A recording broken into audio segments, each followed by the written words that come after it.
セイヤ畑菜園アドバイザーの下道です。今日は初心者の皆さんに注意してほしい11月後半にスナップエンドウが失敗する原因についてご紹介していきたいと思います。スナップエンドウの栽培を始めた方はもうそろそろ芽が出て、これからぐんぐんと伸びてくると思います。今年の秋は随分暖かい気候が続きますので、例年と比べてスナップエンドウの生育がいいという方もいらっしゃると思います。ここに失敗の落とし穴があります。今日はこれから注意していただきたいことをご紹介していきたいと思います。最後にいただいたご質問にもご回答していきますので、ぜひ、ご覧ください。それでは行ってみましょう。それでは現在のスナップエンドウの状況を見ていきたいと思います。こちらは11月の5日に種まきをした畝です。11月11日の状況を見ていきましょう。こちらのスナップエンドウは種まきから6日ほど経っておりますけども、まだ芽が出ておりません。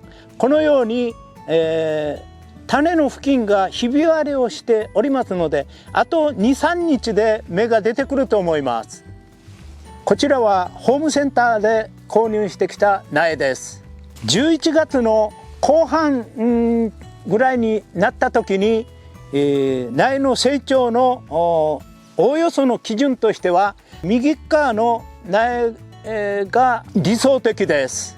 左側の苗は11月後半、このような状態ですと年越しには20センチから30センチになると思いますので、寒さに当たって、枯れてしまうことがありますので、こちらの小さい苗のような状態を作るように調整してみてください。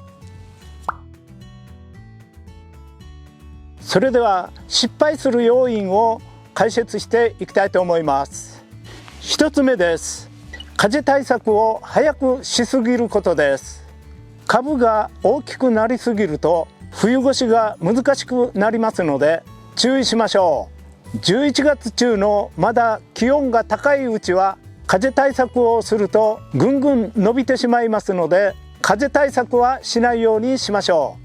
冬越しのタイミングでは最低でも背丈が20センチ、理想的な草丈は10センチから15センチがいいと思います。スナップエンドウは背丈が伸びてしまうと寒さに耐えきれずに枯れてしまいます。枯れる時には上の方から枯れてきますが、これは草丈が15センチを超えると上の方まで養分が上がらなくなるためだと言われております。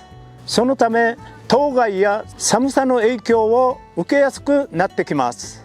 冬前に成長しすぎないように管理していきましょう。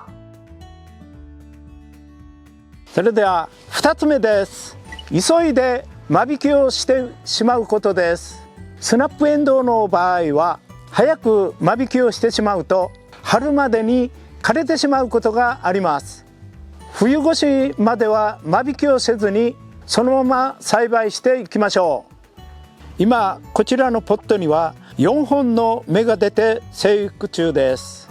スナップエンドウの間引きは暖かくなって伸びてくる頃に一穴に2本になるように間引きをします。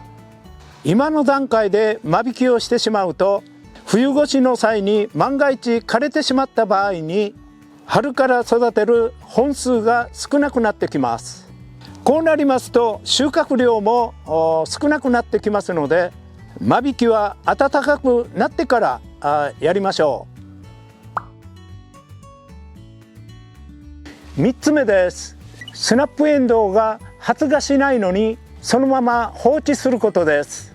スナップエンドウは種まきから1週間前後で発芽します。2週間経っても芽が出てない場合は手の先で焦ってみて状態を確認してみましょう。種が土の中で腐っているか芽が出てないかを確認してみましょう。もし芽が出てなかったり腐っている場合にはホームセンター等で苗を購入して植え替えをしてみてください。その際は先ほどご紹介しました背丈が10センチぐらいの苗を購入してみてください。また3月頃にも苗が販売されてますので、そちらを購入して植え付けるという方法もあります。ただ今の時期に植え付けるのと比べると収穫量が落ちてしまうので、11月中の植え付けがおすすめです。ではこちらの種の状態を確認していきましょう。やってみます。指先で、焦ってみてください。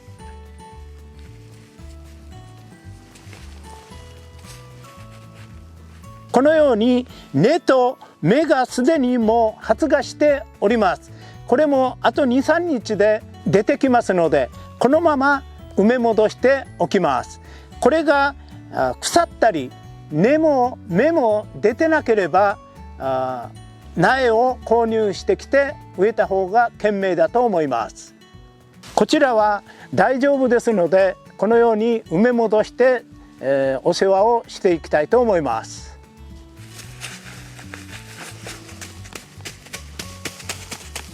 はい、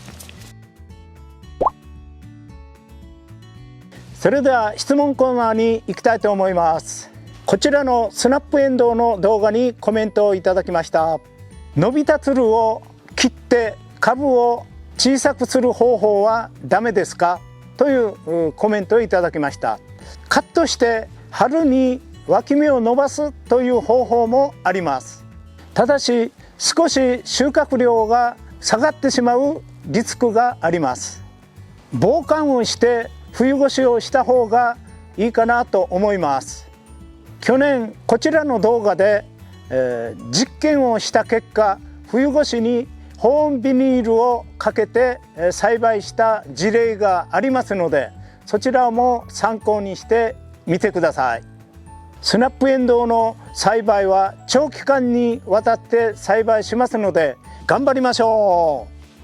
今日は初心者の皆さんに注意してもらいたい11月後半にスナップエンドウが失敗する原因についてご紹介しました。